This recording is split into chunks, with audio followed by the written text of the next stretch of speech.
National लोक अदालत में आज हमारी फैमिली कोर्ट की लोक अदालत की हमने लगाई है। और फैमिली कोर्ट का जो ऑब्जेक्ट है वो यही है कि फैमिलीज़ को टूटने से बचाया जा सके। और क्योंकि यहाँ पे हम देखते हैं कि सालों साल लोग एक दूसरे को तंग करने पे लगे रहते हैं, तो मोटिव जो है वो एक फैमिली को बसाने का नहीं, यहाँ पे एक दूसरे को तंग करने के मोटिव से लोग आते हैं, बिकॉज फ्रस्ट्रेशन इतनी ज़्यादा है लोगों में। तो यहाँ से अगर हम फैमिली को टूटने से बचा सकें तो शायद this will go a big way in helping the society at large, because family is the smallest unit of the society.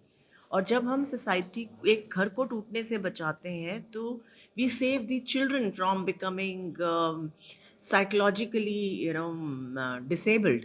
Because जो ब्रोकन फैमिलीज़ के बच्चे हैं, they can never, I feel they can never be normal adults. तो जब हम एक family को टूटने से बचाते हैं तो हम एक अपने समाज को बचा रहे हैं, एक सोसाइटी को टूटने से बचा रहे हैं। अभी हमने होडल में, I go for camp court at Hodal, तो एक बहुत ही महत्वपूर्ण फैसला कराया जिसमें दोनों पक्षों की तीसरी तीसरी शादी थी और 2 बार ऑलरेडी वो डिवोर्स ले चुके थे।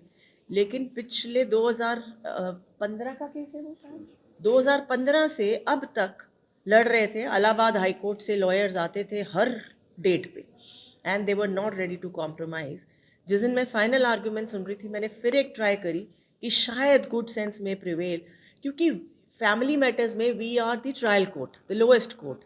हमारे बाद हाई कोर्ट जाएगा, सुप्रीम कोर्ट जाएगा, and it may take so many years. अगर वो 2015-16 से 23 तक हमारे पास ही फैसला नहीं कर रहे, सो आई ट्राइड और good sense prevailed, they reconciled the matter.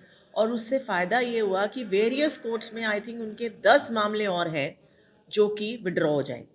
So they have finally compromise the matter, और अभी उनका नेक्स्ट वीक लगा हुआ जिसमें वो सारे केसेस उनके विड्रॉ हो जाएंगे।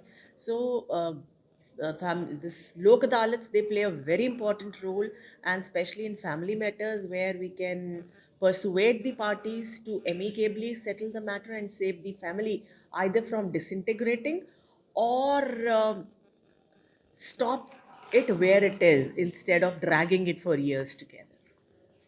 That's what I want to say for लोक अदालत में जितने भी केसेस हैं जिसमें कॉम्प्रोमाइज़ हो सकता है, चाहे वो 138 नेगोशिएबल इंस्ट्रूमेंट एक्ट में हो, चाहे वो मोटर व्हीकल एक्ट के चलान हो, चाहे वो फैक्ट्री एक्ट के चलान हो, या आपके एमएसीटी के कॉम्पनसेशन के केसेस हों, फैमिली मैटर्स हों, सभी प्रकार के केसेस जिनमें राजीनामा दोनों पार्टी का बैठ के आमने सामने हो सकता है, वो सारे केसेस लोक अदालत में लिए गए हैं। कहाँ लगाई जाएगी ये लोक अदालत होडल में, हथीन में, और हमारे यहाँ 3 बेंचेस नीचे मैजिस्ट्रेट्स के और सिविल जजेस के हैं। एक बेंच फैमिली कोर्ट का है और एक बेंच डिस्ट्रिक्ट जज का है। कितने केसों को निपटारा किया जाएगा? अभी क्योंकि सुबह का समय है, अभी केसेस निपटारा चल रहा है, तो एग्जैक्ट फिगर देना अभी इस समय पॉसिबल नहीं होगा।